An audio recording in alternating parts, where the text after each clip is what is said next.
तो hello friends, welcome back to my channel. तो friend, आज से हम लोग डिस्कस करने वाले हैं डिस्क्रीट मैथमेटिक्स के प्योरली हैंड रिटन नोट्स के थ्रू हम लोग सारी चीज़ों को समझने की कोशिश करेंगे।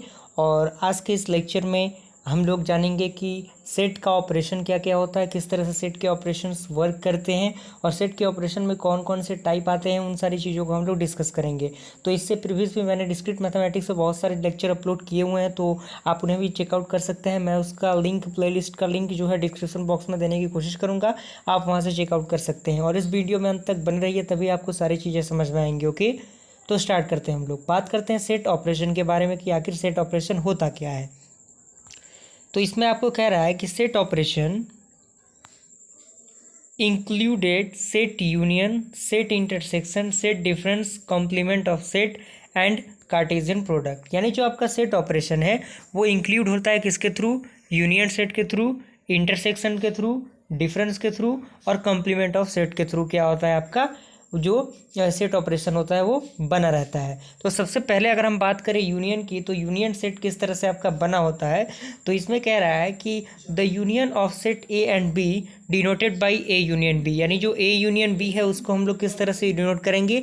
ए यू बी से डिनोट करेंगे। तो इसका नोटेशन को सिंप्लीफाई यानी रिप्रेजेंटेड करने का ये तरीका है। Is the set of elements which are in A, in B और in both A and B. अगर हम एग्जाम्पल के थ्रू अगर बात करें उसकी, तो कह रहा है कि hence A union B is equal to X such that x belongs to A और X belongs to B. Example आपके सामने दिया हुआ है, ए का value A is equal to 10, 11, 12, 13 and B is equal to 13, 14, 15। तो इसका यूनियन क्या होगा? ए और बी का, यानी दोनों कंबाइन करके हमें क्या करना है? लिख देना है। तो पहले ए का एलिमेंट कितना है? 10, 11, 12 और 13, और बी के एलिमेंट में भी 13 है, तो 13 को हम दोबारा उसे हम लोग क्या करेंगे? दोहराना उसको नहीं है, क्योंकि 13 तो ऑलरेडी पहले ही आ चुका है। उसके बाद हम क्या करेंगे? 14 और 15 लिख देंगे। आई होप यहाँ तक क्लियर हुआ। उसके बाद आपका आता है इंटरसेक्शन। क्या होता है? Set intersection. यानी इंटरसेक्शन कहने का मतलब क्या है कि दोनों में कॉमन। दोनों में कॉमन क्या है? तो इंटरसेक्शन के बारे में स्टेटमेंट लिखा है कि the intersection of set A and B denoted by A intersection B. यानी ये जो सिंबल है उल्टा यू का, वो आपका सिंबल जिसे हम एन भी कह सकते हैं, उसका इंटरसेक्शन का ये सिंबल है। तो उसे हम लोग इस तरह से रिप्रेजेंटेट करेंगे एग्जाम्पल के थ्रू। A intersection B x such that x belongs to A and x belongs to B. अगर ए की बात करें 11, 12 and 13, B is equal to 13, 14 and 15। तो दोनों में कॉमन क्या है? यानी इंटरसेक्शन हमें फाइंड करना है। तो दोनों में कॉमन क्या है आपका? दोनों में कॉमन आपका 13 है। तो इसीलिए आपका इंटरसेक्शन बी का वैल्यू कितना आएगा? 13 आएगा। आई होप यहाँ तक क्लियर हुआ। उसके बाद आपका आता है सेट डिफरेंस। सेट डिफरेंस जिसे हम लोग रिलेटिव कॉम्प्लीमेंट भी कहते हैं। तो उसमें कह रहा है कि the set difference of set A and B is denoted by A minus B. यानी डिफरेंस कहने का मतलब क्या है कि इसमें से इसको हमें माइनस करना है, तो उसको हम लोग ए माइनस बी से डिनोट करेंगे। कोई भी दो सेट दिया रहेगा उसको हम लोग रिप्रेजेंटेट कर सकते हैं। And the set of element which are only in A but not B. वैसा एलिमेंट जो केवल ए में है लेकिन बी में नहीं है, तो उसे हम लोग इस तरह से रिप्रेजेंटेट करेंगे। अगर एग्जाम्पल के थ्रू हम उसे समझेंगे, तो ए का वैल्यू दिया हुआ है 10, 11, 12 and 13 and B is equal to दिया हुआ है आपका क्या? 13, 14 एंड 15। तो उसका हमें क्या करना है? ए माइनस बी फाइंड करना है। यानी वैसा एलिमेंट, ए का एलिमेंट लेकिन बी का एलिमेंट नहीं। तो उसमें क्या है आपका? 10, 11, 12 और 13 हम इसमें से नहीं लेंगे, क्योंकि 13 बी में भी आपका ऑलरेडी स्टोर है। तो यहाँ पे ये ए माइनस बी आपका इतना हो जाएगा। और अगर हमें बी माइनस ए फाइंड करना है, तो केवल बी का ही एलिमेंट लेंगे। तो यहाँ पे क्या हो जाएगा? 14 एंड 15, क्योंकि 13 दोनों में है, तो दोनों में है, तो इसे हम लोग कैरी नहीं करेंगे। केवल 14 एंड 15 को हम लोग क्या करेंगे? यहाँ पे कैरी करेंगे। ओके, आई होप यहाँ तक क्लियर हुआ। उसके बाद आपका आता है अगला complement of set. Complement of set क्या होता है? किसी भी सेट का कॉम्प्लीमेंट किस तरह से वो डिनोट करते हैं? तो the set of complement of set A is denoted by A dash. यानी कॉम्प्लीमेंट को ए डैश से डिनोट करते हैं। Is the element which are not in is set A. जो क्या है? सेट एक नहीं है। तो X such that X not belongs to A. तो ये आपका बेसिक सा डेफिनेशन हो गया। उसके बाद आपका आता है कार्टेशियन प्रोडक्ट, जिसे हम क्रॉस प्रोडक्ट भी कहते हैं, या फिर जिसे मल्टीप्लाई भी आप कह सकते हैं सिंपल अपनी भाषा में। तो उसमें कह रहा है कि the cartesian product of N number of set A1, A2, A3 and so on N term तक denoted by A1 cross A2 cross A3 dot dot N term तक, okay, can be defined as all possible ordered pair.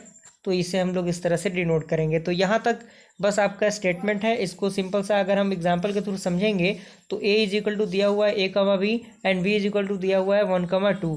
तो अगर हमें Cartesian product निकालना है ए and B का, तो ए cross B हम लोग लिखेंगे। तो ए का मल्टीप्लाई 1 के साथ, फिर ए का मल्टीप्लाई आपका 2 के साथ। तो वही चीज़ ए का मल्टीप्लाई 1 के साथ, फिर कमा हम लोग लगा के सेपरेट कर देंगे इसे। उसके बाद बी का मल्टीप्लाई आपका किसका 1 के साथ, और उसके बाद बी का मल्टीप्लाई आपका 2 के साथ। आई होप यहाँ तक क्लियर हुआ। उसी तरह हम लोग बी क्रॉस ए भी निकाल सकते हैं। बी में ए के साथ पहले 1 का जो आपका मल्टीप्लाई होगा ए के साथ हो जाएगा, और 1 का मल्टीप्लाई उसके बाद आपका क्या हो जाएगा, बी के साथ हो जाएगा। उसी तरह 2 का मल्टीप्लाई ए के साथ और 2 का मल्टीप्लाई आपका बी के साथ। यहाँ से क्लियर कर देंगे आप, तो आप समझ सकते हैं। उसके बाद आपका आता है पावर सेट की। पावर सेट आपका क्या होता है, तो पावर सेट आपने क्लास 11th में भी बढ़िया तरीके से पढ़ा होगा, अगर आपने सही तरीके से क्लासेस अटेंड की होंगी।